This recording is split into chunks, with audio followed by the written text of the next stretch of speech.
Comentaba yo a la compañera que es la representante de que tuve problemas con uno de mis ojos, el cual me lo operaron y prácticamente me han prohibido estar frente a pantallas y teléfono y todas cosas, pero les pido las disculpas.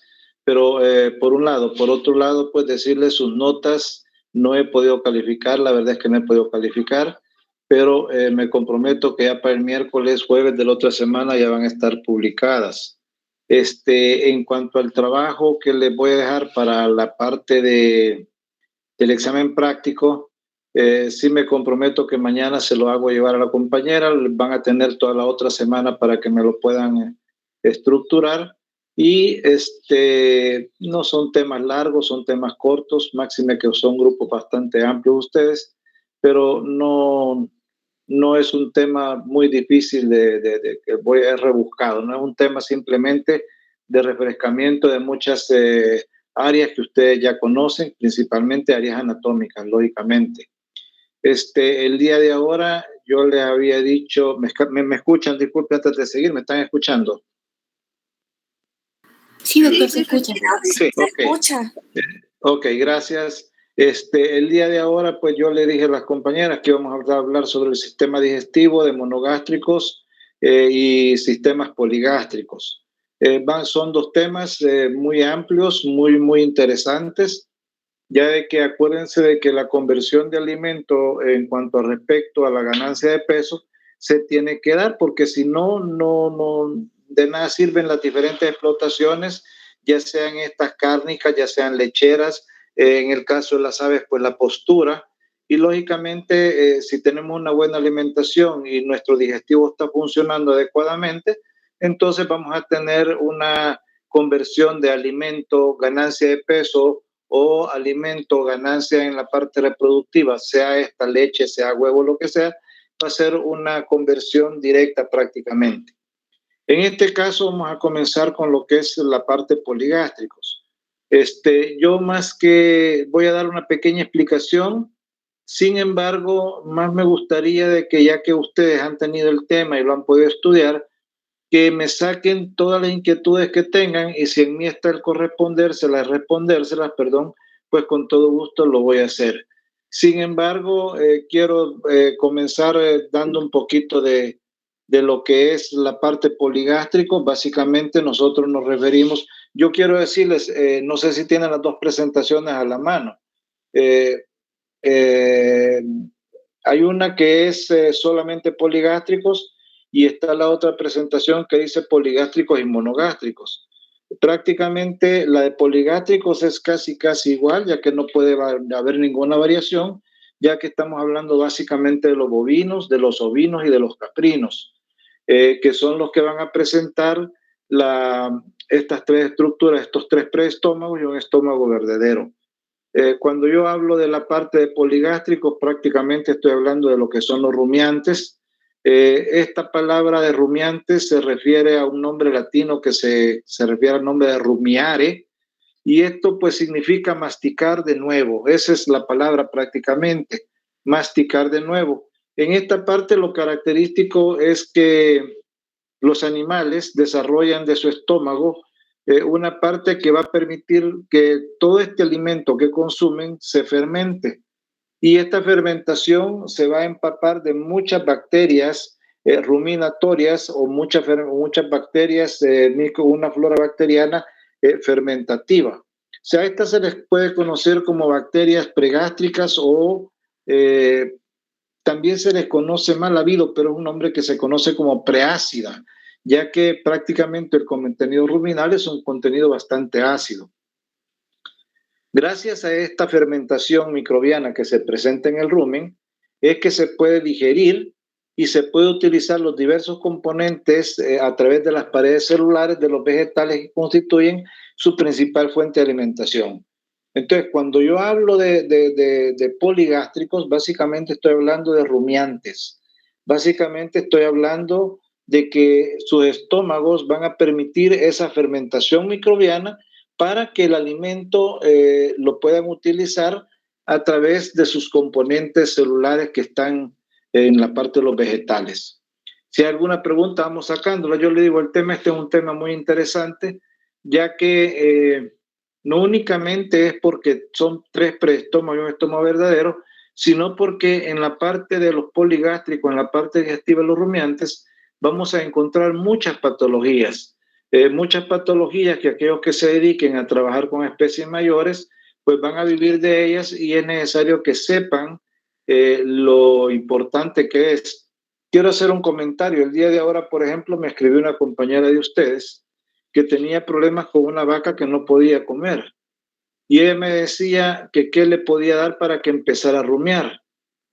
Cuando nosotros vemos que una vaca no come, nosotros decimos es que quizás no puede rumiar o ya no quiere rumiar o el mecanismo de la rumia se le ha interrumpido. El problema de que las patologías no son localizadas, sino que son un todo. Cuando un animal no me come, lógicamente yo tengo que estar seguro desde la boca, que es la cavidad bucal, que es por donde entra el alimento, hasta el recto, que es por donde salen los desechos que ya el organismo no logra asimilar. Entonces yo le decía a ella, si fuera por la rumia, que el animal no quiere rumiar, ahí en los agroservicios venden productos que se llaman Ruminotonic, Rumalab, hay productos que sirven para estimular la rumia. Sin embargo, no únicamente podemos pensar que porque no puede rumiar, puede ser que el animal esté timpanizado, puede ser que el animal esté impactado, puede ser que el animal esté obstruido, puede ser que tenga vesículas a nivel de la boca, a nivel de la lengua, o que tenga algún cuerpo extraño que esté ocasionando que el animal no quiere comer. O sea, hay un montón de patologías. No únicamente no rumian porque no quieren, sino que habría que hacer la investigación desde la cavidad bucal hasta llegar a la parte del recto. Bueno, continuando con el mismo tema de los rumiantes, nosotros hablamos, cuando hablamos de rumiantes, hablamos de ciertos aspectos en general y de ciertos aspectos que son específicos. Cuando hablamos en general, por ejemplo, nosotros debemos de conocer las estructuras que componen el sistema digestivo de los poligástricos. Eso es la parte importante, conocer las estructuras que componen el sistema digestivo de los poligástricos. Y cuando yo les digo conocer las estructuras, me refiero a saber de que en los rumiantes pues no hay dientes en el maxilar superior, que hay un rodete cartilaginoso, que la lengua tiene un montón de papilas, o sea, a eso se refiere el componente del sistema digestivo, saber de que cómo está conformada la cavidad bucal, cómo pasa a través del epiglotis, cómo va al esófago, cómo va al retículo, cómo va al rumen y cómo se distribuyen los otros estómagos hasta que pasa al intestino delgado, intestino recto y es sacado. Esa es la parte general, conocer las estructuras y los componentes del sistema digestivo.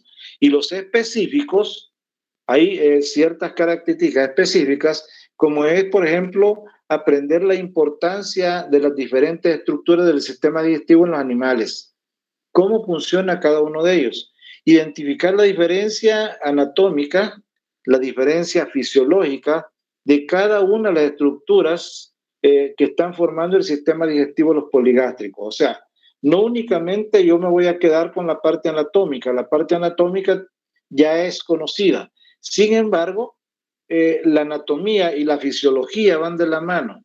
Una estructura anatómica bien formada tiene que funcionar al 100%.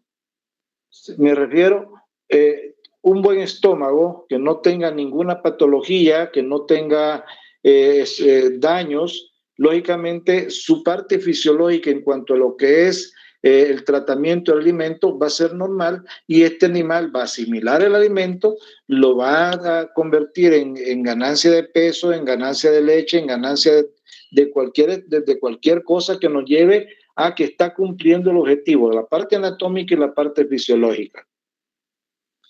¿Hay preguntas, señores? Bueno, continuamos. La gran pregunta es, entonces, ¿qué son los poligástricos? Pues a los poligástricos también se les conoce como rumiantes. Estos son los que digieren los alimentos en 2 etapas. Primero, la primera etapa de los poligástricos es que consumen y después de haber consumido realizan la rumia.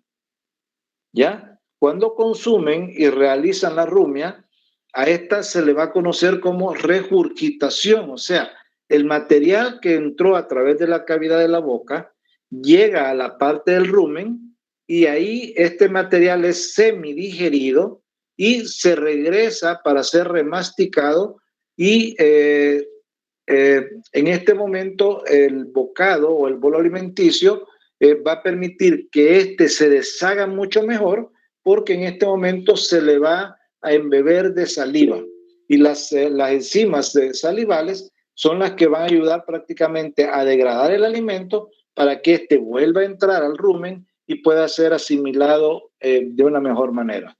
Repito, la rumia, prácticamente los poligástricos, son a los que nosotros conocemos como rumiantes, porque ellos son los que llevan a cabo la regurgitación del alimento. Primero lo consumen y después de que lo han consumido, pasa al rumen y este es regresado otra vez, este material es regurgitado ya de una manera semidigerido. Pero ya cuando está semidigerido, es remasticado nuevamente ese impregnado de más saliva, de más enzimas digestivas, para luego esta ser tragada nuevamente y volver al rumen ya de una manera más asimilable y ya prácticamente más metabolizable. ¿Alguna pregunta, señores? ¿Preguntas? Sí, esa sería solo la primera etapa o ya estaríamos hablando de la segunda etapa. Prácticamente ahí estamos hablando de las dos etapas, o sea, la primera etapa se refiere a lo que es el consumo del alimento. Esta es la primera etapa.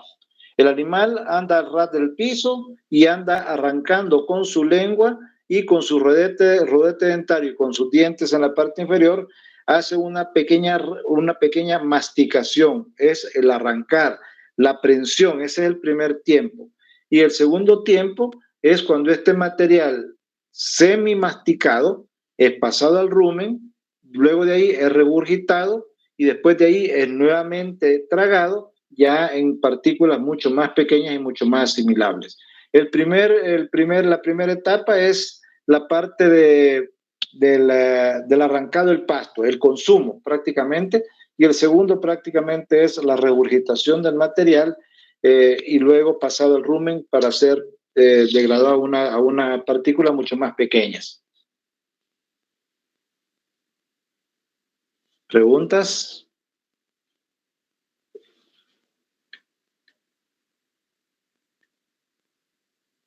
Si nosotros vemos el digestivo, yo les digo, si nosotros vemos los digestivos de todas las especies, prácticamente los digestivos no son estructuras que sean difíciles de aprender, son fáciles de aprender. Primero el alimento es arrancado del pasto, el alimento es consumido, después de eso pasa a través de la cavidad bucal, tiene mucho juego lo que son las papilas gustativas, como son las filiformes, las foliadas, las circunvaladas. Estas son las que van a permitir que las glándulas salivales que están prácticamente en la cavidad bucal segreguen saliva, que es la famosa tialina. Estas van a hacer que el bolo alimenticio sea mucho más húmedo para poder ser deglutido. Cuando nosotros hablamos de masticación, quiero decirles de que el problema que tenemos nosotros los humanos con respecto a los animales es que muchos animales, igual que muchos de nosotros, no sabemos en qué consiste realmente la masticación. Cuando nosotros nos llevamos un bocado a la boca, hay muchos especialistas que dicen usted tiene que masticar de 15 a 25 veces antes de que el alimento ser digerido. Pero a veces nosotros nos acostumbramos que como que fuéramos soldados, metemos el bocado a la boca, le damos una, dos masticadas y tragamos. Agarramos una, dos, tres masticadas y tragamos. El problema es de que el alimento va semiseco. Y cuando el alimento va así, lo que hacemos es que obligamos al estómago a tener que trabajar mucho más para poder degradar el alimento. En el caso de los animales, por ejemplo, ellos tienen y se toman más el tiempo, porque ellos prácticamente lo que van a estar haciendo es masticando, masticando, masticando, masticando, y cada vez que mastican el alimento lo hacen en partículas mucho más pequeñas. En el caso de los monogástricos, por ejemplo, los caballos mastican, mastican, mastican, mastican, y cuando ya prácticamente tienen un bolo alimenticio del zacate que han comido, lo tragan.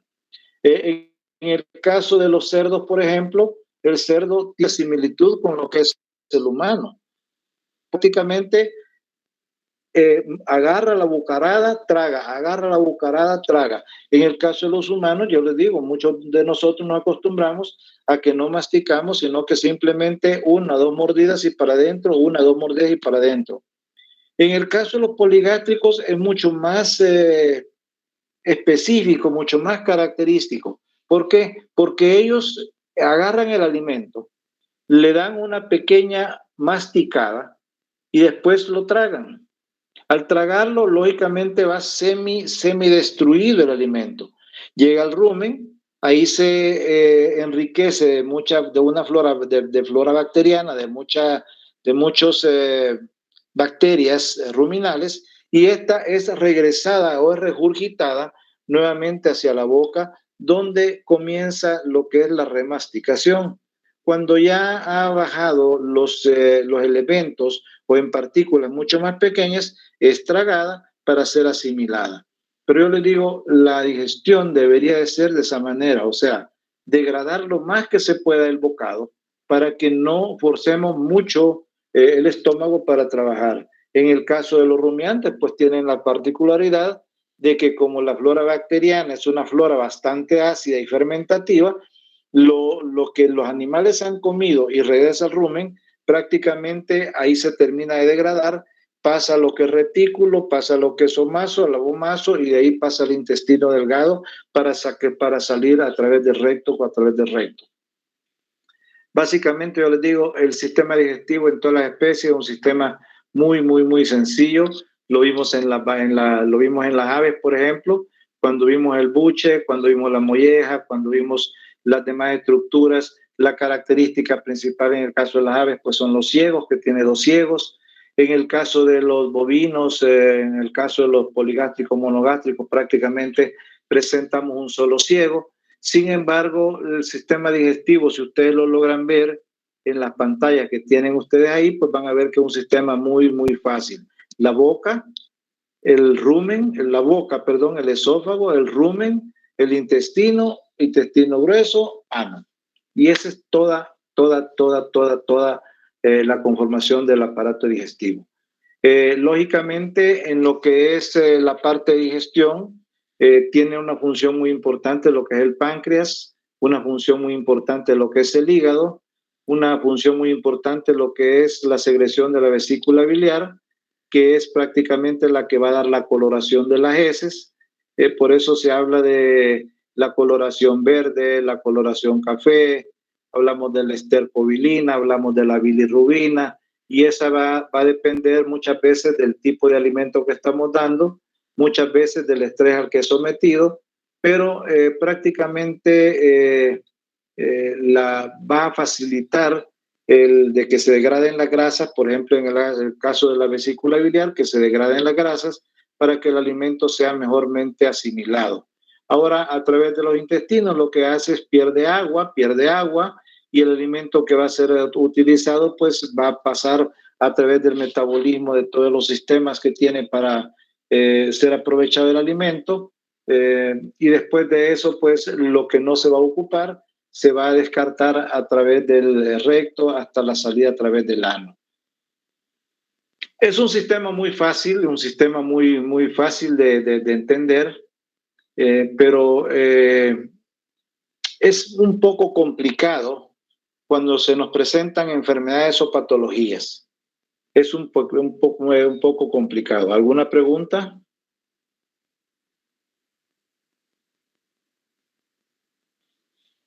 ¿Alguna pregunta, compañeritos? Doctor, ¿y cuando una vaca tiene diarrea? Ok. O si sienten que voy muy rápido la explicación, pues me avisan. Yo les digo, yo me gustaría más sinceramente que ya que ustedes leyeron, me preguntaran de las partes que tal vez tienen duda o que no han entendido, porque el sistema digestivo en los rumiantes no es cosa difícil. Lo difícil a veces son las patologías, porque tenemos que ver cómo es que se presentan o cómo es que las podemos tratar. La parte anatómica ya está ahí, la parte anatómica no va a cambiar.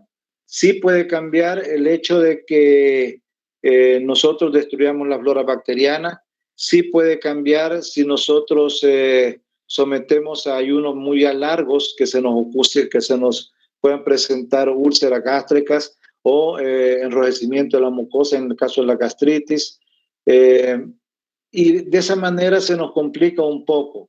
O que vemos alimentos que son muy talludos, o sea, nosotros en el campo le llaman leñosos, porque son pastos que son ya muy viejos, no es pasto fresco, y entonces esos pastos verdes o esos pastos leñosos lo que hacen es nos causan una impactación aguda del rumen. O sea, lo que sucede es de que por más bacterias, por más microflora bacteriana que exista, estas bacterias no alcanzan a deshacer todo ese alimento porque es leñoso, no es un pasto verde, y eso lo que causa es que se ocasione una parálisis del rumen. Y cuando se ocasiona una parálisis del rumen, entonces nosotros podemos tener timpanismo. Viene la otra parte, que en el timpanismo tenemos dos tipos de timpanismo. Un timpanismo gaseoso y un timpanismo sólido prácticamente. En el timpanismo gaseoso y al otro se le conoce como un timpanismo espumoso, pero prácticamente la forma de tratarlos casi es igual, pero todo va a depender del tratamiento que demos, del historial que nosotros saquemos con el dueño del animal y que nos diga qué tipo de alimento es el que estuvo dando. Entonces, de eso va a depender el que nosotros demos un buen tratamiento. Ahora, la pregunta de la compañera es en el caso de las diarreas. Lógicamente, en el caso de las diarreas, lo que sucede es de que la flora bacteriana tiende a lavarse. ¿Por qué?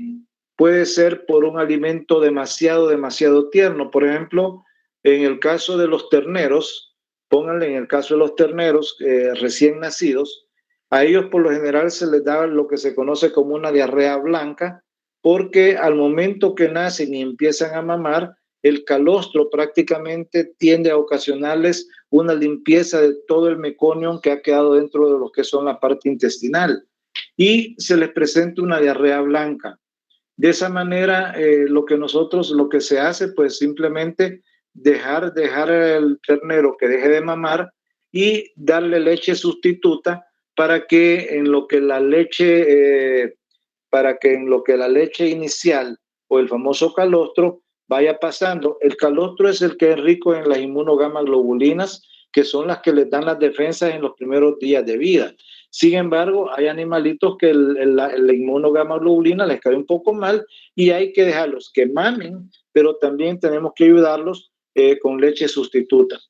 En el caso de los cerdos, porque ellos se contaminan al momento del nacimiento con E. coli y muchas de las bacterias, pues lo que ocasionan es un lavado de toda la flora bacteriana y este lavado de flora bacteriana es lo que va a hacer que no haya una permeabilidad de lo que es el alimento y de esa manera prácticamente se arrastra hasta, así como entra, así sale. En el caso de los humanos lo mismo pasa. Lo que pasa es de que nosotros tenemos que ver qué tipo o sea, cuál es la causa que nos ocasionó la diarrea. Yo les digo, es bien fácil, la gente que es nerviosa, les dicen, mañana tiene examen y ya tienen diarrea. Hay gente de que ve en la calle y de repente pasa y no se por ir viendo el celular, no se fijó que venía un carro y casi enfrente del carro pega el frenazo y le pega el pito y plum, diarrea nuevamente. Sin embargo, hay diarreas que son por intoxicación alimenticia. En el caso de que se comen mariscos que están en una situación de no muy buena composición y estos causan unas diarreas tóxicas, una diarrea alimenticia bastante fuerte. La otra es, hay quienes no toleran la sacarosa, no toleran la lactosa, toman leche y es diarrea segura.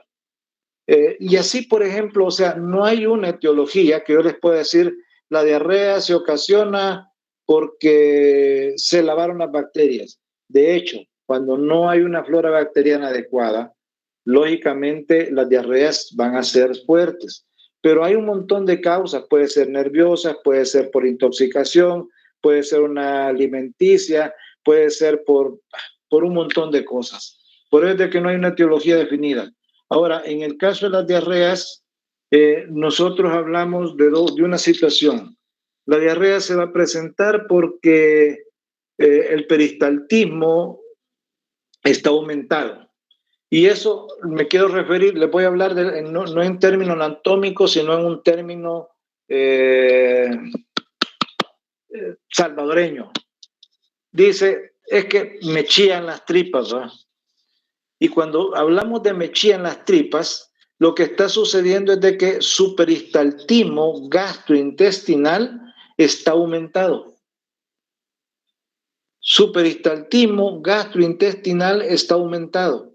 Normalmente ustedes ahorita estamos en clase, ya almorzaron y estamos en clase y ustedes ni cuenta se están dando que su estómago está trabajando y que sus intestinos de una manera muy pero muy suavecita está pasando el alimento del estómago hacia el intestino delgado, hacia el intestino grueso, están absorbiendo la cantidad de agua que tenía el alimento, se está absorbiendo la cantidad de nutrientes que tenía el alimento y lo que es el residuo que hay que descartar va pasando por todo el tracto digestivo, intestino delgado, intestino grueso, hasta que sale. Y nosotros no nos damos cuenta de que estamos ahorita en clase, pero no estamos haciendo la digestión. Estamos trabajando con un peristaltismo bien lento, prácticamente que no nos damos cuenta de que estamos en la parte digestiva. Sin embargo,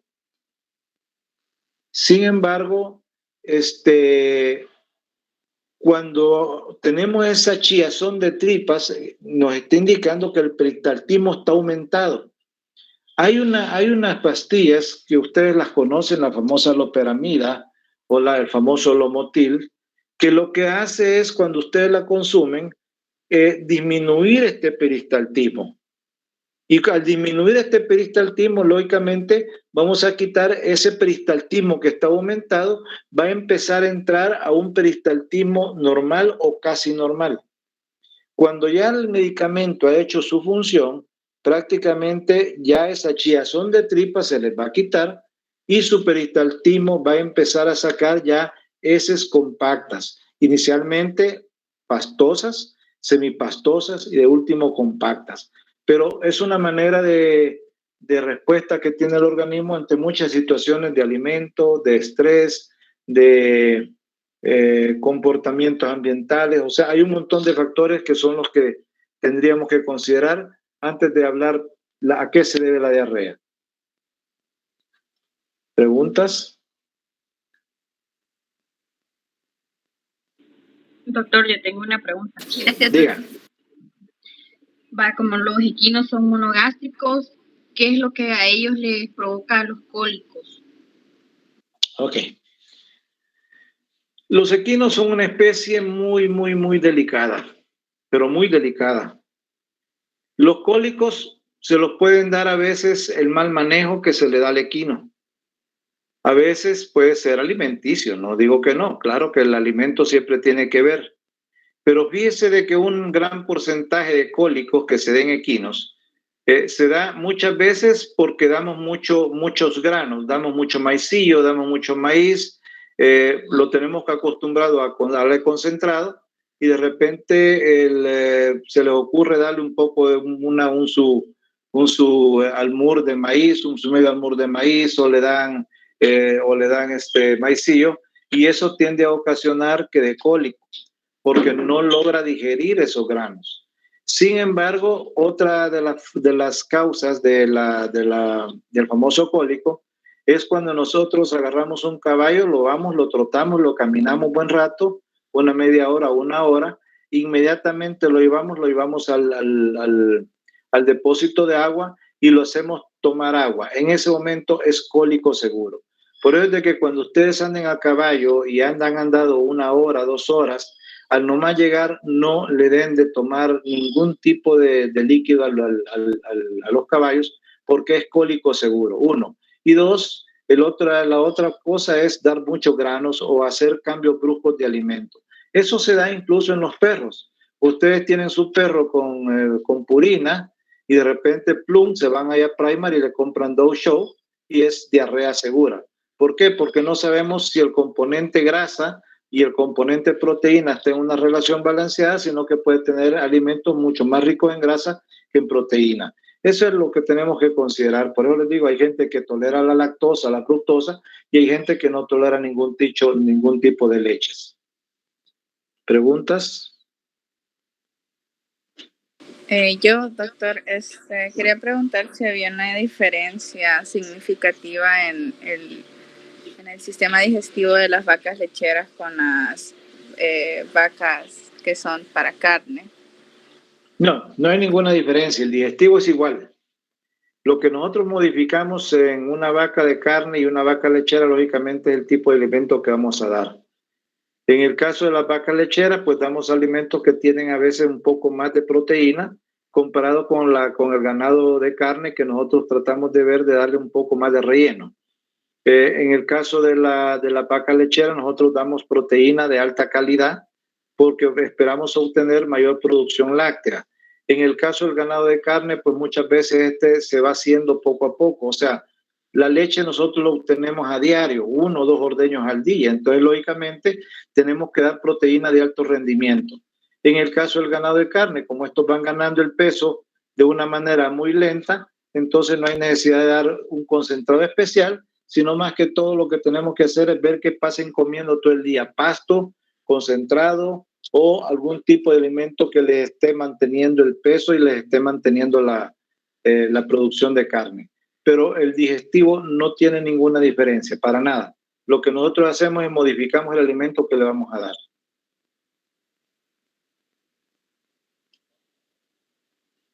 ¿Alguna otra pregunta?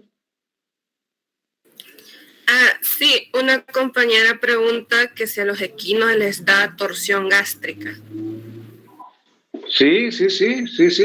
En todas las especies pueden haber torsiones gástricas. En los perros, en todas las especies pueden haber torsiones gástricas. Por ejemplo, empecemos con las especies pequeñas, con las especies los perritos y los gatitos. Nosotros acostumbramos a dar la comida al perrito y es comiendo, nos ponemos a jugar con él. Y el perrito un perrito es un animal que es juvenil, que está cachorro, y él come y empieza a saltar. Al saltar puede haber una torsión del estómago y ocasionarnos cólicos fuertes, nos pone un abdomen en tabla, un abdomen muy duro, y el animal puede morir si no se le da la asistencia adecuada. En el caso de los equinos, en el caso de los bovinos, por ejemplo, en ellos casi siempre podemos encontrar no torsión del rumen, no torsión del retículo, pero sí podemos encontrar la torsión del omaso y torsión del abomaso. Y entonces lo corregimos dándole vuelta en sentido, como lo ponemos al suelo y con un tablón debajo le hacemos un giro rápido en la dirección de las agujas del reloj. Pero sí se puede presentar torsión del omaso y torsión del abomaso en los bovinos.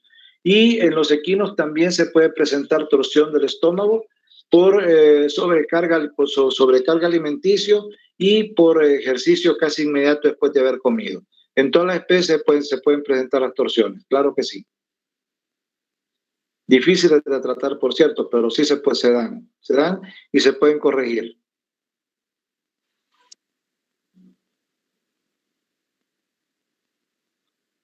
Bueno, continuamos. La primera parte del sistema digestivo lo forman la boca. Sus principales funciones son la prensión, la masticación, la insalivación, la deglución y la rumia. Esto es en el caso de los bovinos. Las funciones son la prensión, la masticación, la insalivación, la deglución y la rumia. En el caso de los equinos, nosotros hablamos de prensión, de corte y prensión, porque ellos muerden y arrancan. Entonces, prensión y arrancado. Y en los equinos también la boca y los dientes les sirve como medio de defensa. Los equinos son muy mordelones, entonces aparte de que es prensión, masticación, insalivación y deglución, en los equinos también tienen una respuesta de defensa. Esto es en lo que es la parte de la boca. Luego lo que tenemos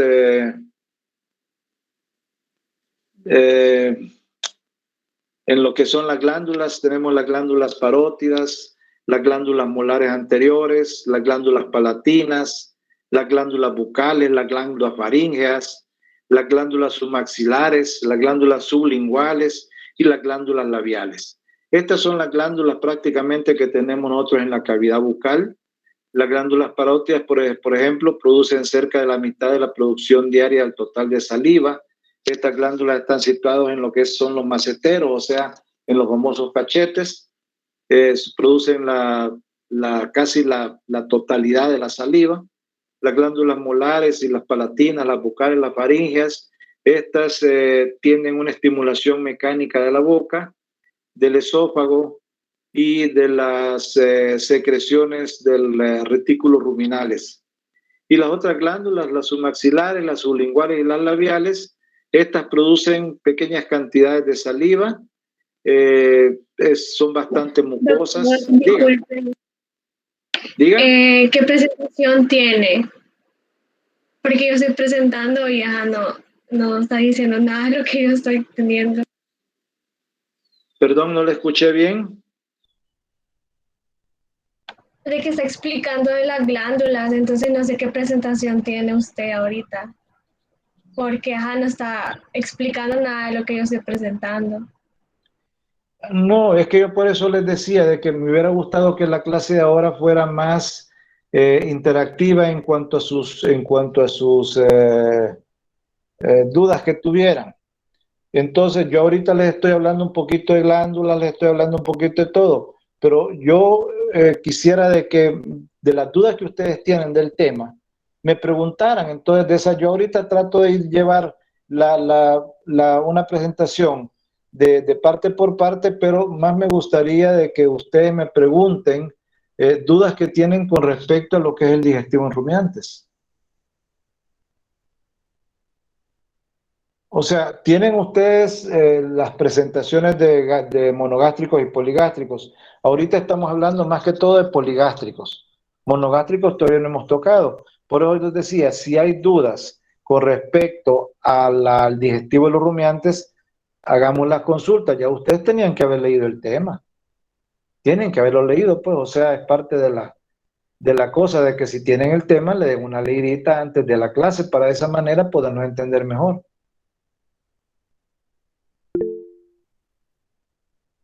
¿O no leyeron el tema? Yo cuando lo estaba leyendo tenía la duda de que a qué se refería con contracción bifásica y a la contracción monofásica. Eso no lo entiendo. La difásica y la monofásica. A eso preguntaba. Sí, a eso. Cuando hablamos de difásica, hablamos de una vía de ir y venir. En el caso de los monogástricos es cuando hablamos de la famosa rumia. Y en la fase de la monofásica, prácticamente esta es la que se presenta en los que tienen un solo estómago. Difásica es en el caso de los rumiantes, que tienen la masticación, la rumia, la deglución y la vuelta a la rumia, al rumen. Mientras que la monofásica es en una sola dirección, o sea, traga, va al estómago, intestino, recto, pum, y sale. Es una sola dirección. Esa es la gran diferencia. No es una diferencia bien marcada. Gracias, doctor. Ok. Por eso vuelvo a preguntar, si hay preguntas, saquémoslas. Ahora, si quieren, yo les puedo seguir explicando. Doctor, dígame. Yo tengo una duda. Cuando hay un desplazamiento de abomasa, ¿qué se debe o qué lo perjudica? El problema es de que en el caso de los desplazamientos, estos se dan por debilidades. Mira, cuando nosotros hablamos de estómagos, no sé si en la presentación habrá, pero déjenme ver. Nosotros hablamos de mesenterios, hablamos de ligamentos, hablamos de epiplón. No sé si ustedes conocen esos términos. No sé si conocen el término mesenterio, el término de epiplón, el término de ligamentos. ¿Lo saben? Epiplón, pero mesenterio no sé yo. ¿Qué es el epiplón? No quiero la definición exacta, pero ¿qué es el epiplón? Son adherencias grasas al intestino. Va, entonces cuando hablamos de adherencias, hablamos de membranas o hablamos de redes que ponen en conexión una parte del digestivo con otra parte del digestivo, ¿ya? En el caso del hígado, por ejemplo, hablamos de 6 ligamentos que ponen en conexión el hígado con diferentes partes del intestino delgado y con ciertas partes del riñón y con ciertas partes del estómago. Esos son los ligamentos. Luego, el epiplón y el mesenterio. El mesenterio es una membrana que ustedes van a ver cuando extienden el intestino. Es una membrana que se encuentra agarrando una intestinal con otra intestinal. Entonces, cuando nosotros tenemos la torsión de los preestómagos, sea el,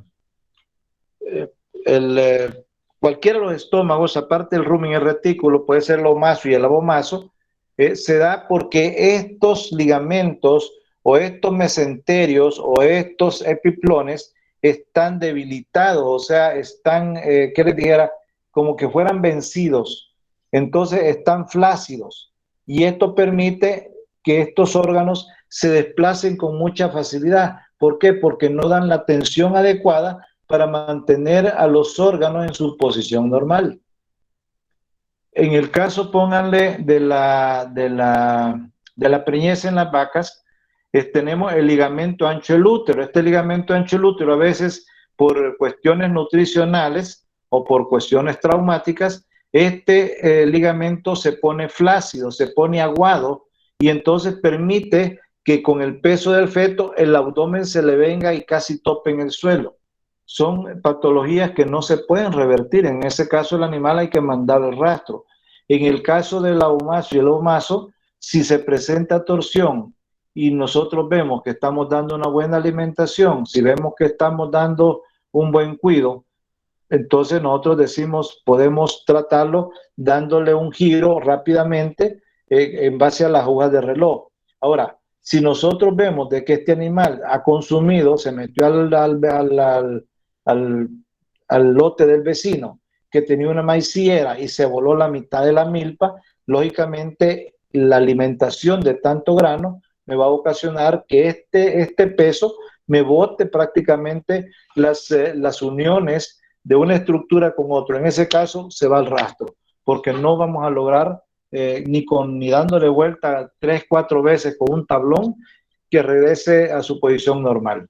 Pero puede ser que ahí siempre se da por alimentación más que por debilitamiento. Casi siempre es porque se meten a comer maíz, se meten a comer maicillo o se pegan las grandes comidas de alimentos no digeribles. En el caso, pónganle de las muchas vacas que se ven en la calle que están comiendo cartón, que están comiendo plástico. Lógicamente, el peso que esto llega a ocasionar es tan grande que puede haber una torsión prácticamente del omaso del abomaso.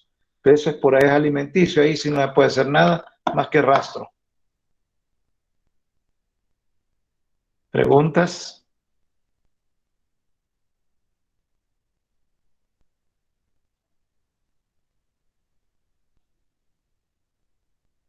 Hablemos un poquito del esófago, pues, que es después de la boca, ya vimos todas las bacterias, todas las glándulas, perdón, la función que pueden tener, que producen moco, que permiten el insalivamiento adecuadamente. Pero después de esto nosotros tenemos el esófago, que una vez que se ha procesado el alimento en la boca, este alimento pasa a través del esófago hasta llegar al primer estómago. El primer estómago nosotros lo conocemos como el rumen. Hablemos un poquito del rumen. En los bovinos y en los rumiantes, el rumen está al lado izquierdo del animal, en la parte del abdomen. Ubíquense, lado izquierdo en la parte abdominal. Nunca busquen el rumen en el lado derecho, porque el rumen en el lado derecho no existe. El rumen está al lado izquierdo. El rumen, los que tienen ganados, muchos de ustedes yo sé que tienen sus vaquitas, o al menos ya las conocen, tienen un triángulo. Cuando los animales son muy delgados, a nivel del abdomen se ve un triángulo en la parte de la panza, en la parte de arriba, o sea, debajo de las vértebras lumbares, ahí está un famoso triángulo. Se conoce como la fosa parailíaca del lado izquierdo. Del otro lado, si está muy delgada, es la fosa parailíaca del lado derecho. Ubiquémonos del lado izquierdo, que es donde está el rumen. El rumen tiene una capacidad aproximadamente de 40 kilogramos, o sea, puede un animal consumir 40 kilogramos de alimento y el rumen tiene la capacidad de tenerlos. 40 kilos, sin ningún problema. El problema es que si nosotros vemos que este animal consume, se metió, como les digo, otra vez, se volvió a meter otra vez al terreno del vecino y se comió todas las bellotas de maicillo, se va a comer, él dice, voy a comer, aquí no me dejan entrar, voy a comer lo más que puedo. Y entonces come más de los 40 kilogramos, entonces se ocasiona una impactación aguda del rumen. Es lo que pasa cuando nosotros muchas veces comemos demasiado y nos quedamos que no nos podemos mover. ¿Alguna pregunta?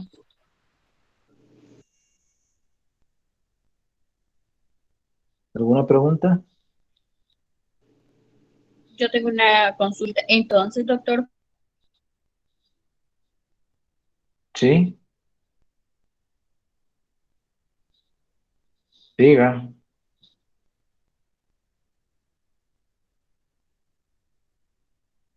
No le escucho.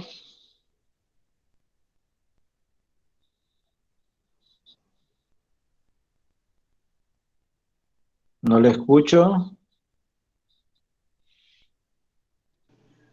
hola doctor, no sé si ahora me escucha. Es que estoy Hoy teniendo sí, problemas hoy con sí. internet. Ok, dígame. Entonces, lo que ocasiona, es lo que se ocasiona cuando, por ejemplo, los bovinos se pasan a una maicillera que todavía no, como le dicen aquí el lenguaje de los pequeños agricultores, ¿va? Que no ha dado Ajá. el punto. No, no, no, no, no, no, no. Es que en el caso del maicillo puede ser que lo coma tierno o lo coma ya cuando está maduro. O sea, no importa. Lo que importa es la cantidad que come. Le voy a decir, en la vaca se logró pasar, o el ternero, el toro se logró pasar donde el vecino y encontró que había una cantidad de maicillo y dijo, ¿como ahora o no como nunca? Y comió a llenar su capacidad de 40 kilogramos más, posiblemente 10 o 20 kilos más. Entonces el rumen se le topó, porque ya no va a tener, el rumen tiene una función de licuadora.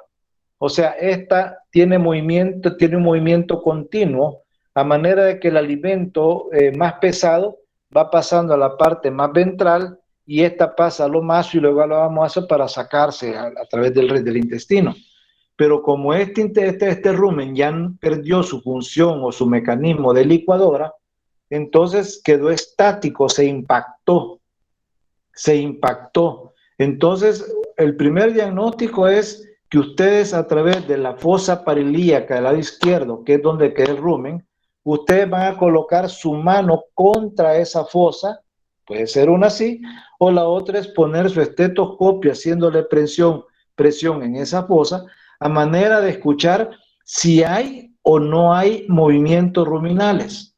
Nosotros, por lo general, en el examen clínico, cuando hacemos examen clínico, parte del examen es ver cuántos movimientos ruminales tiene. Lo normal es entre 1 y 3.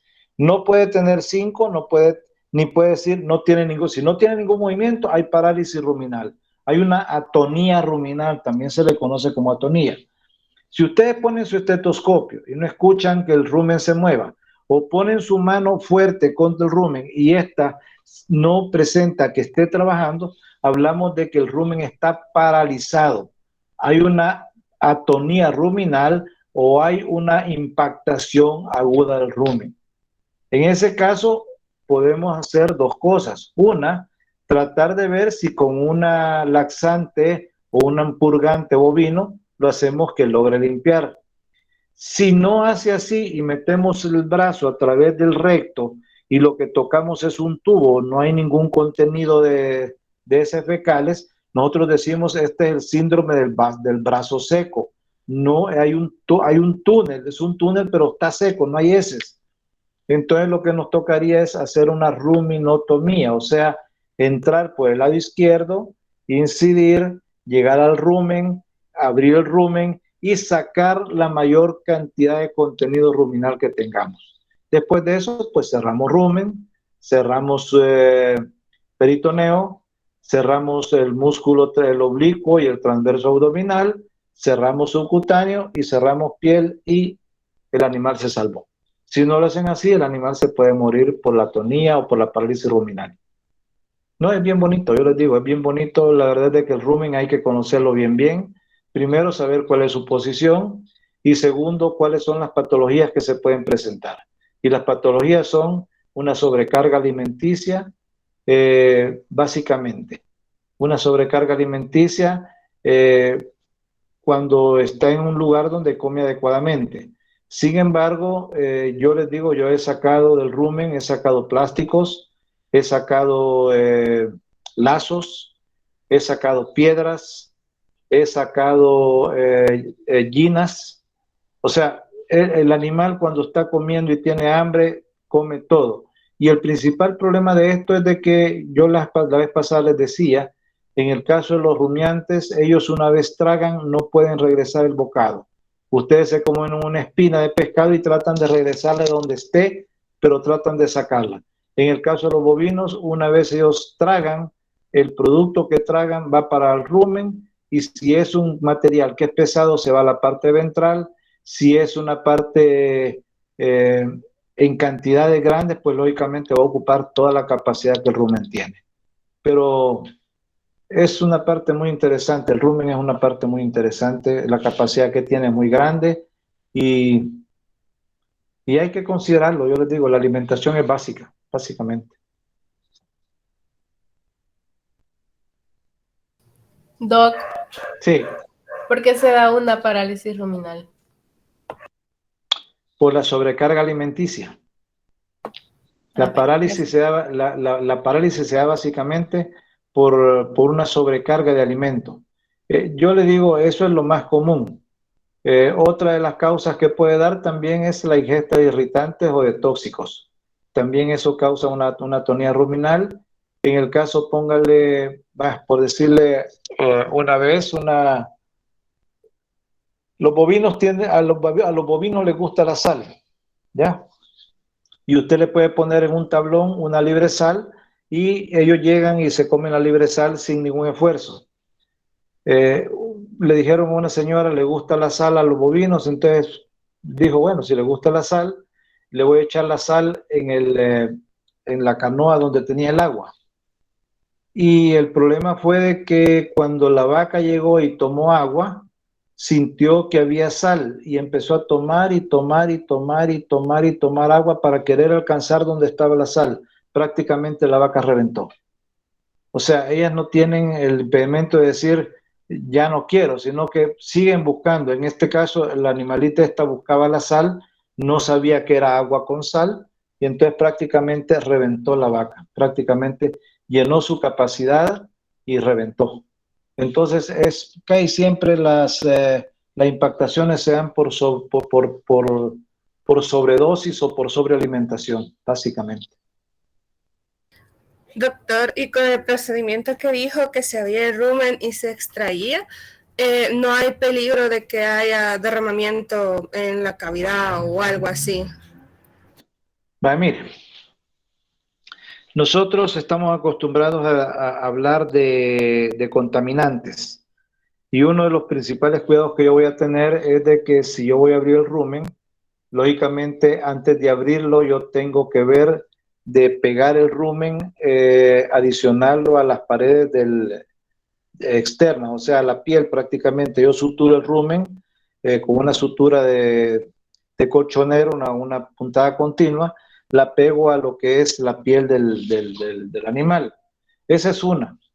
La otra es agarrar el rumen con unas toallas faciales, porque es muy deslizante, el que tiene mucho moco, pues una parte mucosa, pero si usted lo agarra con toallas faciales, exterioriza el rumen y afuera lo puede romper y sacar prácticamente el contenido.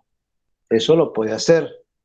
El gran problema que tenemos es de que muchas veces nos toca trabajar solo, no andamos ayudantes. Y el único ayudante que está posiblemente es el encargado de la propiedad. Y corremos el riesgo de que parte del contenido del rumen caiga dentro de cavidad peritoneal.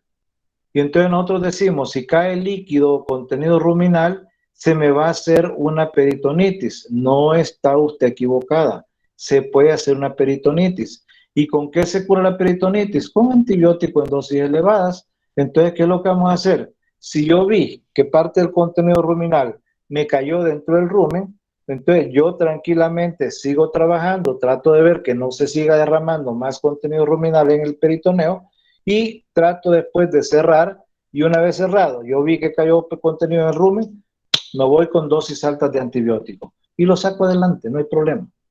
Lo mismo pasa cuando nosotros hacemos una cesárea. Por el mismo lado izquierdo que nosotros hacemos la ruminotomía, por ese mismo lado vamos a hacer la cesárea. ¿Por qué no lo hago del lado derecho? Porque del lado derecho tengo todos los intestinos. Si yo hago mi incisión del lado derecho en la fosa parailíaca lumbar del lado derecho, al nomás salir, me va a empezar a salir, les voy a hablar en castellano, se van a salir las tripas, se van a salir todos los intestinos. Y entonces usted va a estar queriendo meter los intestinos y la vaca va a estar contrayéndose y va a estar sacando los intestinos. En ese meto, saco, total que el útero nunca lo va a sacar. Por eso es de que nosotros trabajamos del lado izquierdo, porque del lado izquierdo toda la ventana donde yo hago mi incisión lo está cubriendo el rumen. Entonces lo que yo hago es con mi mano izquierda empujo el rumen hacia adelante y con la mano derecha trato de extraer el útero hacia la ventana que abrí del lado izquierdo. Del lado izquierdo. Acuérdense que rumen y cesáreas del lado izquierdo en bovinos. Ahora, si es en equinos, trabajamos en el lado derecho. ¿Por qué? Porque en el lado derecho, el punto donde llevo la incisión, está ocupado en su mayor capacidad por el ciego. En los caballos el ciego tiene más de 1 metro, que casi tiene un volumen de lo que igual que el rumen. Y para hacer cesárea, en el caso de las yeguas, empujamos el ciego y sacamos el útero del lado derecho. Entonces, ciego y cesárea en equinos del lado derecho. Ruminotomía y cesárea en bovinos del lado izquierdo. Izquierdo, bovinos, derecho, caballo y yeguas. ¿Ya? Doctor, Diga. ¿A qué nivel se tiene que hacer la ruptura? La incisión, no la rotura, Sí. la incisión. ¿Ya? La incisión nosotros la hacemos dentro de lo que es la fosa parilíaca. Yo les hablo de un triángulo que está del lado izquierdo y un triángulo que está del lado derecho. Ese triángulo está en la parte anterior por la última costilla, en la parte superior por las vértebras lumbares, por las apófisis transversas, las vértebras lumbares, y en la parte posterior prácticamente me lo marca prácticamente lo que es la parte de la cadera. Entonces, este está entre la costilla, las apófisis transversas de las apófisis lumbares y la cadera. Ahí en ese espacio al centro, usted tiene que hacer su incisión. Ahí hace su incisióncita. ¿Preguntas? Y esa incisión sería así en posición horizontal o vertical, no importa cómo se haga la incisión. No, la incisión siempre viene de arriba hacia abajo o de abajo hacia arriba, pero es vertical, no es horizontal. Yo le voy a explicar por qué. Porque nosotros la incisión la hacemos siguiendo las líneas de los músculos transversos y de los oblicuos. Si yo hago mi incisión a lo ancho, entonces yo voy a tener que tener mucho más sangramiento. Si yo lo hago en la línea que están las fibras musculares, Entonces lo que yo hago prácticamente es separar fibras musculares, no las corto, para no tener que dañar los músculos y tener un poco de menos sangramiento. Por eso es que la incisión se hace vertical, no se hace horizontal.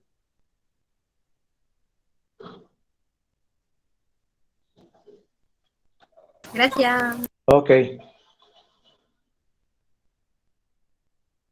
Bueno, hablemos un poquito del rumen. El rumen es tiene una capacidad, le digo, de 40 kilos más o menos.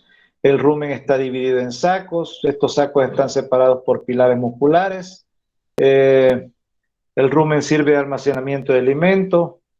El rumen también retiene partículas largas de forraje que estimulan la ruminación.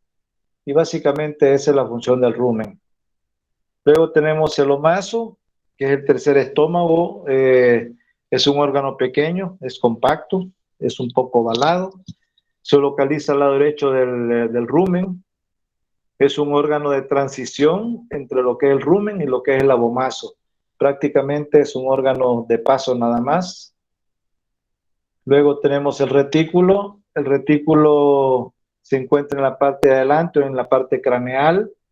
Se une mediante pliegues y el retículo tiene la función de movilizar el alimento digerido hacia el rumen o hacia el omaso, y en el momento de que hay regurgitación del alimento, para que éste pase posteriormente a lo que es la rumia.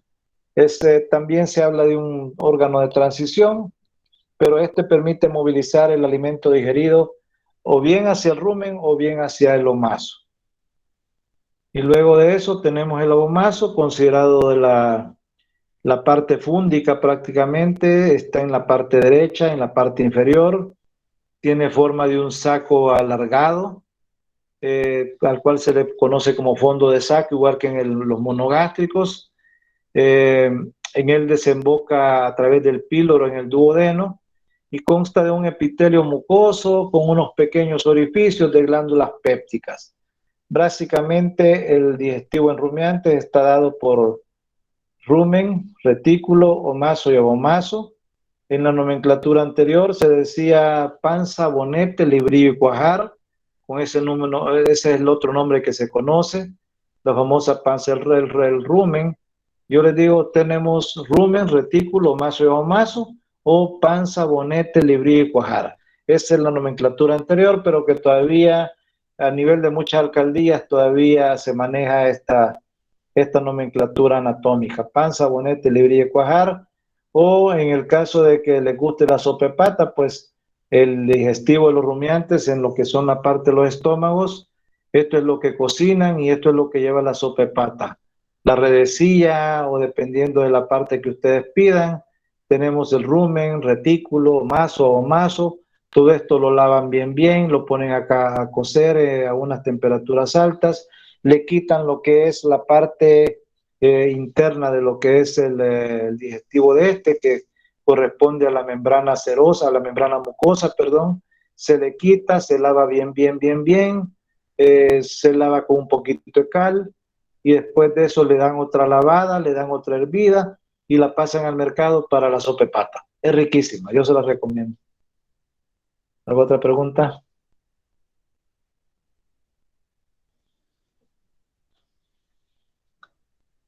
Ya habíamos hablado un poquito de lo que es la rumia. La rumia se refiere a la regurgitación de la ingesta, a la remasticación y resalivación, y nuevamente a la deglución. ¿Cuál es el proceso de la rumia o para qué es la rumia? Es para disminuir el tamaño de las partículas de alimento, y casi siempre la rumia, un 80-90%, la rumia se va a dar cuando el animal está descansando y cuando no está comiendo. Simplemente se echan y empiezan la famosa remasticación. Quiero decirles algo, contarles ya que estamos hablando de eso, con la pregunta que me hizo la compañera hoy también. A mí se me olvidó preguntarle de que si el animal que no comía era un animal adulto, un animal juvenil o era un ternero. En el caso de los terneros, por ejemplo, cuando ellos, después de que han pasado una diarrea bastante prolongada, en el caso de la diarrea blanca o la diarrea de la famosa leche, el animal queda que no quiere comer. Entonces lo que hacemos es En el caso de los bovinos adultos, después de que ellos han llevado a cabo la remasticación, en la parte de los cachetes ustedes abren la boca y en la parte que queda al fondo, entre la encía y el cachete, a ellos les queda un bolo o una pelota de alimento, que la dejan ahí escondida como que fuera chicle. Se la meten ahí y ahí queda. Cuando se les ocurre, sacan ese chicle, o sea, esa bola que tiene ahí, y vuelven a remasticar y vuelven a tragar. O sea, eso lo dejan como para cuando están estresadas, poder hacer esa rumia. Pero no voy a eso, sino de que voy en el caso de los terneros. Hay terneros de que ya empezaron a comer poquito de pasto, pero que pasaron una crisis de diarrea y después quedaron que no querían comer. Entonces lo que tenemos que hacer es meter flora bacteriana. ¿Y qué vamos a hacer? Se van y agarran a una vaca grande, le abren la boca y sáquenle ese bocado o ese bolo alimenticio que tiene entre la encía y el cachete. Y ese bolo alimenticio désenlo a la ternera. Entonces, ese bolo alimenticio es rico en bacterias ruminatorias o en bacterias fermentativas. Y cuando ustedes le dan eso al ternero, es como cuando decimos coman yogur o metan lactobacilos y esto les va a aumentar a ustedes su flora bacteriana. Es lo mismo prácticamente. Es un tipo yogur que ustedes le dan al ternero o a la ternera para que ésta reinicie su proceso de rumia. Esto lo pueden hacer, queda uno bien, porque después de que el ternero no comía, ustedes sacaron el bocado y vieron de que fue una cosa sencilla la que tenía, pero ya ganamos la visita y quedamos bien con el cliente. Eso es lo importante. ¿Preguntas?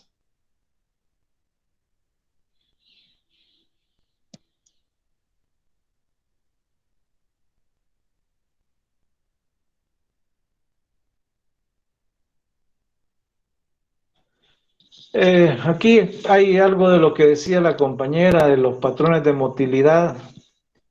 Hablamos de un movimiento difásico y un movimiento bifásico, monofásico y bifásico. En el caso de los patrones de motilidad, inicialmente típico, prácticamente de que se consume el alimento, va al rumen y regresa, lleva un promedio de 20-30 segundos. Es un solo viaje de la comida desde la boca al rumen y del rumen otra vez a la boca. Este es un movimiento monofásico, es un solo movimiento, que es el que tienen prácticamente los equinos, que ellos comen, van al estómago y ahí quedó, es una sola vía. Pero tenemos un movimiento bifásico cuando el alimento va, regresa y vuelve a regresar porque vuelve a regurgitar. Esto se da son patrones de motilidad. Esto va a depender mucho en gran parte del tipo de insalivación que tenga el bocado o el alimento que está consumiendo. Se habla a veces de ciclos secundarios, pero esto se da prácticamente ya en la parte fisiológica, que es cuando el alimento cae en el fondo del saco, es rumino caudo ventral, pero esto prácticamente es pura fisiología, que es el movimiento que lleva el alimento desde que entra, desde que pasa rumen, retículo, hasta que es expulsado a través del rumen. Básicamente, ¿alguna otra pregunta?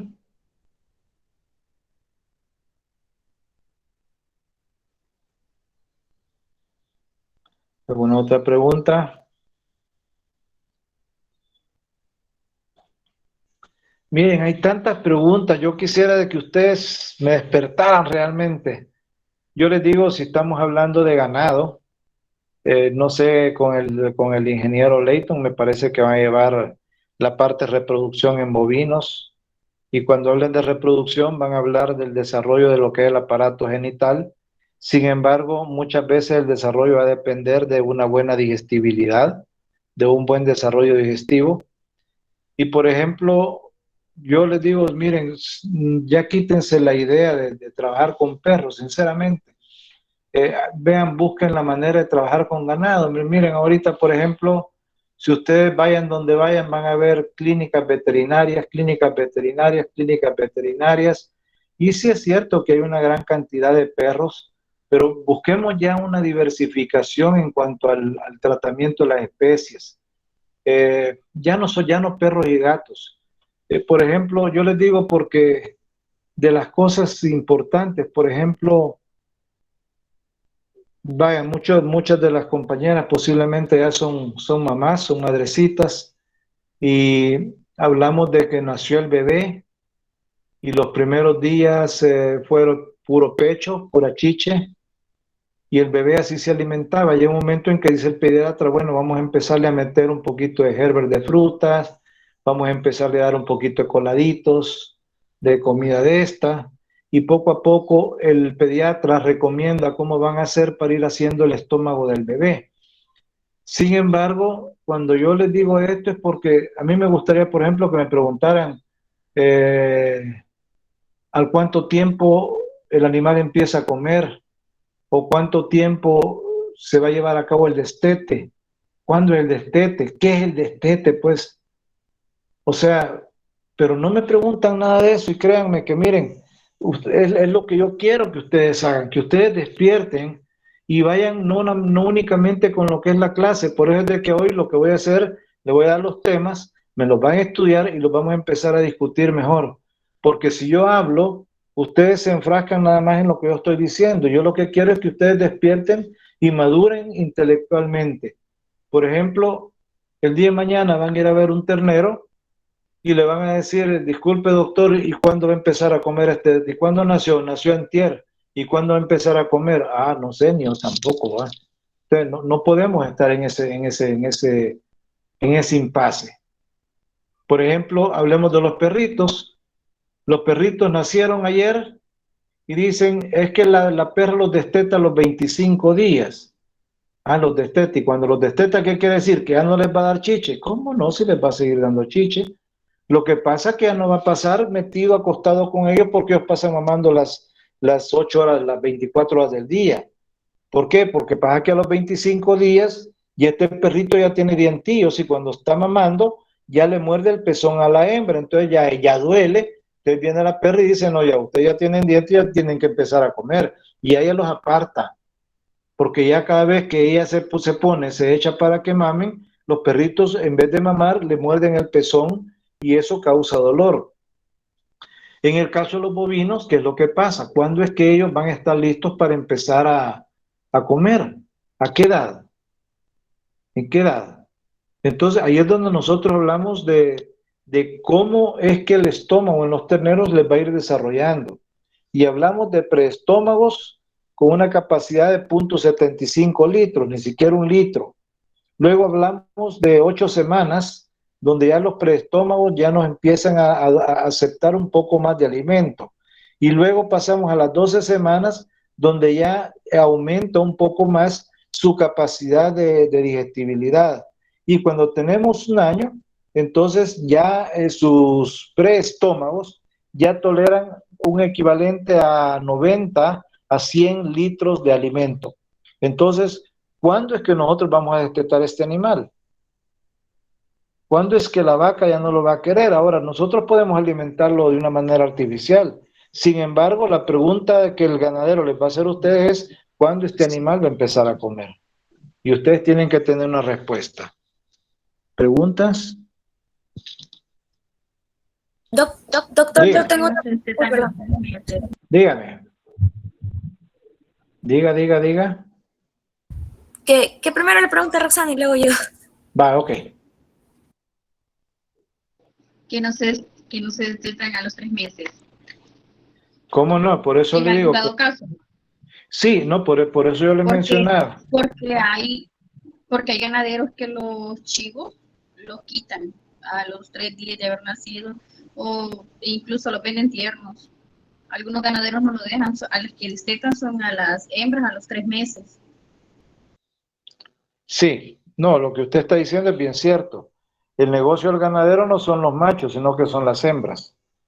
El negocio del que hace las salchichas es el ternero, porque ese es el que procesan para hacer las famosas salchichas.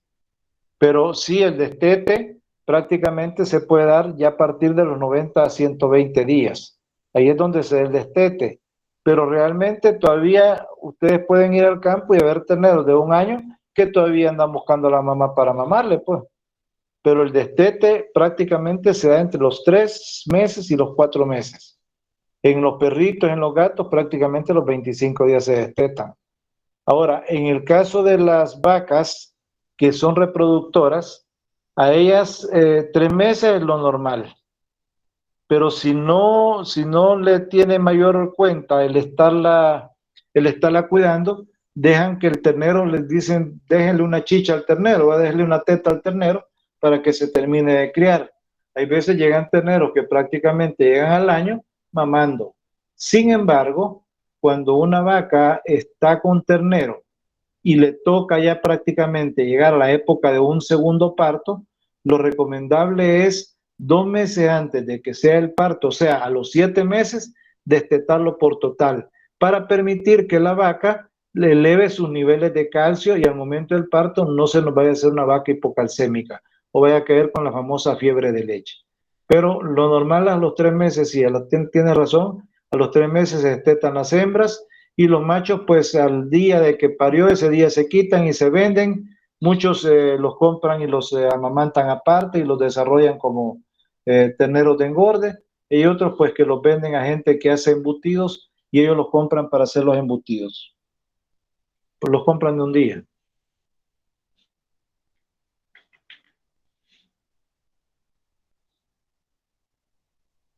Doctor, en la clase de la mañana de nutrición nos estaban hablando de que, de esto del destete y de que como el ternero aún no ha desarrollado completamente su capacidad para la rumia, no se le daba alimento completamente, pero no mencionaron qué tipo de alimento se le debe dar a este. Nosotros tenemos catalogados los alimentos para terneros, alimentos para reproductora, alta reproductora, alimento de mantenimiento, alimento de engorde. O sea, dependiendo del tipo de edad que tiene, así vamos a comprar el alimento. Por ejemplo, en el caso de los terneros que recién van a empezar a comer, se les da un alimento que sean bajos en fibra, para que de esa manera no forzar demasiado al rumen a que empiece a trabajar a temprana edad, sino que se le da prácticamente lo que son alimentos bajos en proteína, alimentos bajos en trazas, alimentos bajos en fibra, para que vaya poco a poco haciéndose prácticamente lo que es el digestivo. Ya cuando el animal ya está grandecito, pues entonces ya nosotros podemos someterlo a meterle más fibra. Lo otro que se deja es que el ternero, ponerlo en un lugar donde haya pasto que haya zacatillos pequeños. Entonces ellos empiezan a comer y empiezan a arrancar pasto tiernito, y es una manera como ellos van haciendo su estómago poco a poco. Pero sí, no se recomienda dar el concentrado de ganado lechero o el concentrado de ganado de engorde a un ternero, porque tiene que ser bajo en fibra, muy bajo en fibra. Doctor, tengo entendido que a los 2 meses ya son capaces ellos de digerir bien las fibras, ya los terneros. Es que depende cómo nosotros los sometamos o los esforcemos o los obliguemos. Si usted va a ver, hay muchos niños de que a temprana edad empiezan a comer, empiezan a correr, empiezan a hablar, porque los forzamos. Pero si es una persona, un niño consentido, lo llevamos hasta los 2 años a veces comiendo Herbert, pues. O sea, todo va a depender cómo usted lo obliga a que vaya haciendo su estómago. Pero de hecho, de que hay animales, pónganle los perritos que nacen en la calle, esos perritos al mes y medio hasta huesitos le andan comiendo, pues, porque el hambre los obliga a tener que madurar de esa manera. Pero si nosotros realmente queremos tener un animal que sea sano al 100%, tenemos que irle dando la alimentación de acuerdo a la edad que va sufriendo.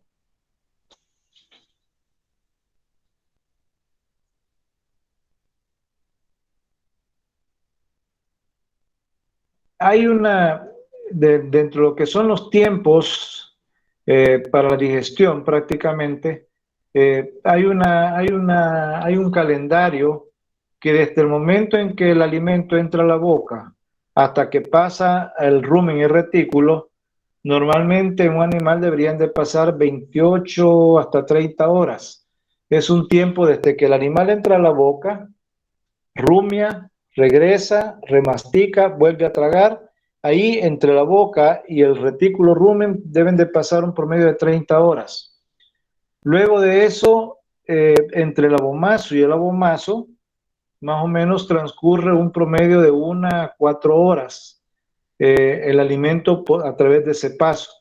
Y luego, después de eso, que pasa al intestino delgado y al intestino grueso, ese paso más o menos lleva un promedio de 20 a 24 horas.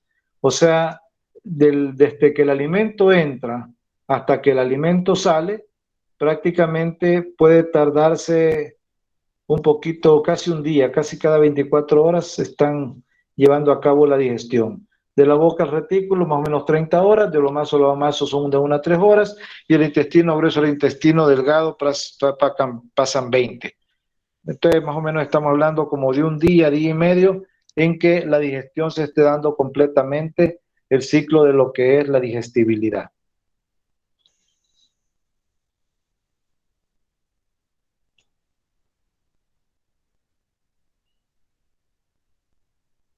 Doctor, y todas las patologías que vamos a frecuentar o que nos lleguen, nos llamen porque suceda algo, siempre van a ser la mayoría a causa del rumen o del proceso por medio de la digestión ahí, o si hay alguna obstrucción, ya sea porque han comido algo, estas obstrucciones no pueden llegar al intestino delgado. Vale, le voy a hablar de una obstrucción, por ejemplo. Muchas vacas que en la época de mango comen mango y la semilla se les traba a nivel del esófago. Eso no va a llegar al intestino.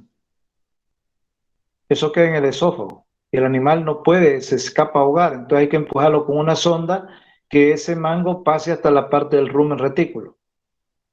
Entonces esa obstrucción no va a ocasionar, tenemos que bajarla con una sonda gástrica. Otro tipo de patología que se da es la famosa retículo pericarditis traumática.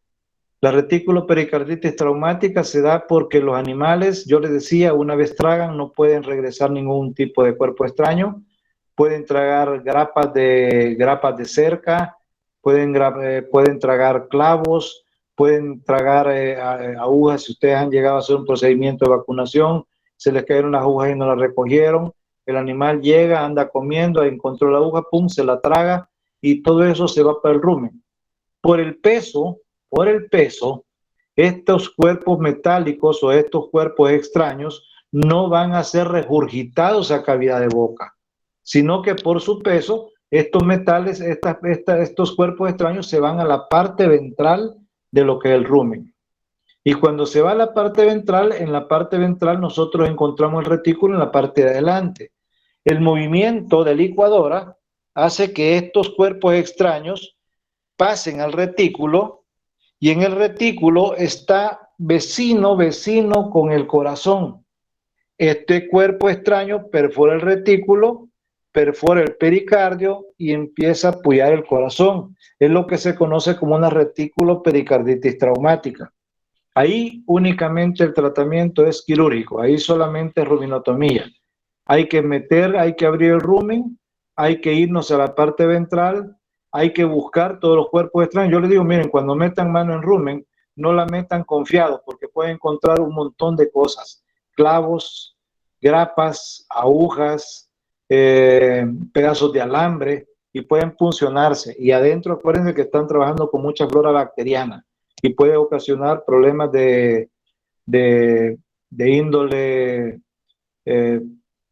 de daño, puede causarles daño a ustedes y infecciones bacterianas bastante serias.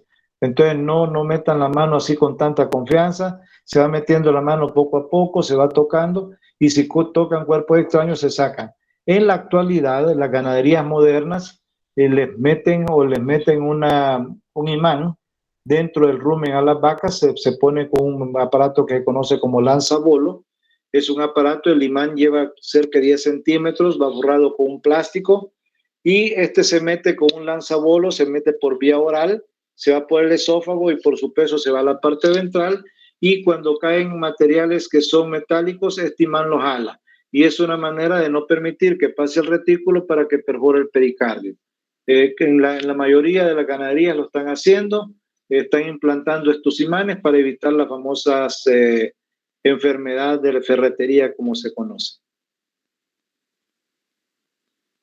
Y en caso de los equinos que anteriormente mencionaron que no se, o sea, ellos no pueden vomitar, sería recomendable darles laxante para que salga. Laxantes. El caballo que vomita se muere. El caballo que vomita se muere. Eso no, ahí no hay vuelta de ojo. Caballo que vomita se muere. En ellos no pueden vomitar. Entonces, el problema es de que podemos pasar una sonda nasogástrica, una sonda orogástrica también, para permitir el que limpie un poco el intestino. Eso se puede hacer. Pero tenemos que ser muy cuidadosos, los caballos son muy delicados. Sí se puede hacer, se puede pasar una sonda. Y es una manera de controlarlo. Pero darles purgantes yo no les recomiendo. Purgantes en los caballos no recomiendo. No recomiendo dar purgantes. Porque el problema es de que cuando pensamos en purgante, nosotros pensamos en aceite mineral. Y el aceite mineral, si una gota se va a través de vía oral, se va a tráquea, pulmones, me forma una neumonía de primera marca. Por eso es de que yo no recomiendo dar nada tomado vía oral en los caballos, porque son muy susceptibles a las neumonías.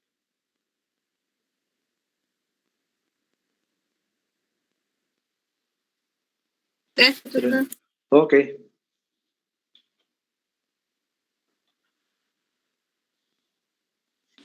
Doctor. Diga. ¿Y en caballos en sí cómo es que se da la digestión? Porque yo tenía el recuerdo de que en alguna materia... Ajá. ¿Cómo es que se da? O no sé si yo recuerdo mal, ¿verdad? ¿Qué fue lo que recuerdo? No le escuché bien. Que los caballos no tenían movimientos peristálgicos, entonces como que un bolo empujaba a otro bolo, algo así, pero como que nunca me quedó muy claro si yo entendí mal. No, sí hay un movimiento peristáltico, pero no es un movimiento fuerte como lo es en las demás especies. Acuérdense que la capacidad de ciego que tiene es un ciego grande, entonces el peristaltismo casi es inexistente. Así es de que sí el peristaltismo hay, pero es muy pobre, demasiado pobre. Pero sí se da, pero muy pobre.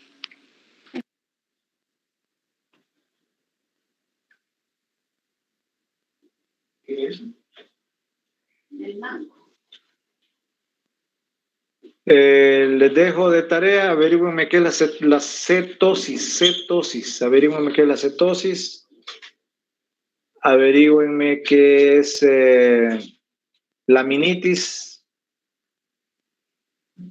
Cetosis, laminitis.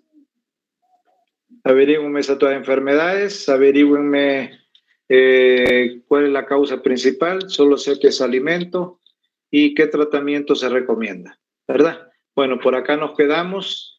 Vemos la próxima clase. Vamos a ver lo que son monogástricos. Vamos a hablar sobre todo monogástricos. O si hay alguna duda con respecto a los poligástricos, pues déjenmela guardada y me la hacen el día el día viernes, primero Dios. Gracias, doctor. Paso feliz Ok, tarde. chao.